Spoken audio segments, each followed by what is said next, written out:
Y'all, kid y'all not, bro. This week's JJK chapter was insane. I did not expect that coming, especially with like the whole Yuta situation. That was kind of like on my last, not my last, but it was one of the options, but I just did not expect that.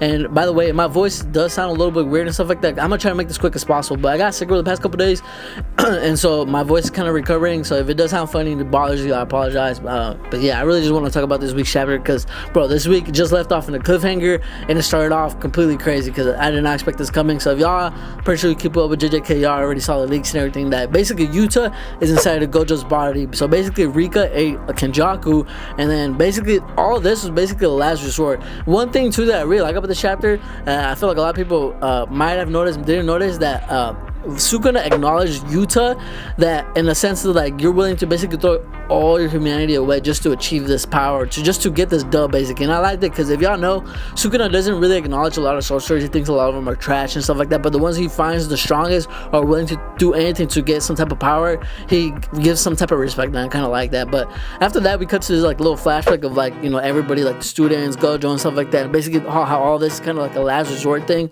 or whatever. If Yuta's domain does not work, this is kind of like a last resort thing that he'll take over Gojo's body and stuff like that. I see some people complain about this week's chapter because they're saying it's not good, Gege fell off and stuff like that, but I feel like the people who are saying this because Gojo's not back in the story, or he might never come back, which is why people are, and especially given like the false hope that we had last week when it off. I feel like a lot of people are kind of mad at that. And the fact too, I do agree with this one side thing. I wish we could see a little bit more Todo and Yuji fighting Sukuna, because in one chapter and then after that we pretty much get this, so I can understand that aspect. But overall, I think this narratively fits the story, and I kind of like it. It adds more depth to Yuta's character and Gojo's character a little bit too, because as you see throughout the chapter, especially when they're talking, Maki's against the idea, and then other the sorcerers are kind of against it in a sense, but only because they care about Yuta. But Yuta's like, listen, we're fighting against the strongest sorcerer. Fuck the humanity shit. We have to basically win no matter what. Even after throw like, and he basically goes off in like a little rap session, telling them like, if none of y'all want to be the next monster that Gojo was, then basically I will be that monster. If none of y'all want to be it, basically Yuta's taking the like leadership in a sense, and he basically tells everybody to look.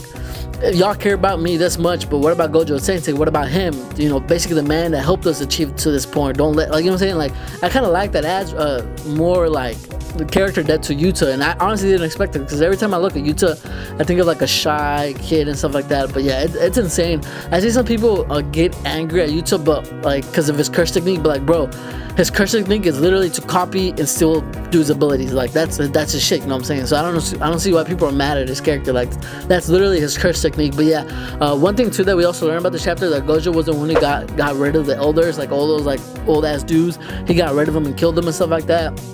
And it's really cool too seeing the students be there for him and stuff like that.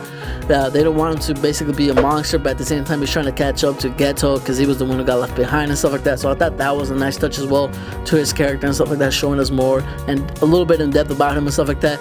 And pretty much the next thing we got is basically Yuta was basically in the verge of fucking death because he got cut by the world statue. He essentially would have died if Rika was not there. He would have been dead and stuff like that, but Rika kind of kept his cautious life, and then from there they transfer his brain to Gojo's body. And then towards the very end we basically get a domain clash, and that's basically where the chapter ends. I know I'll probably miss a couple important details and stuff like that, but I really just want to make this video kind of quick because of my voice and stuff like that, because it kind of hurts to talk. But yeah, overall, bro, I thought the chapter was great. Honestly, I really liked that. I don't see why some people are hating on it. Like I said, the only reason I see people hit on this because Gojo's not back. Maybe we didn't get enough of Todo versus Yuji, but overall I thought it really fit the narrative and stuff like that. I know some people are calling it an ass pull.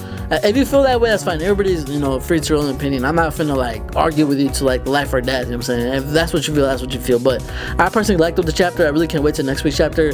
We have a break next week, so the week after that I think is when it comes back. But yeah, crazy stuff. But let me know what y'all think, because I'm just curious to hear y'all's thoughts. And yeah.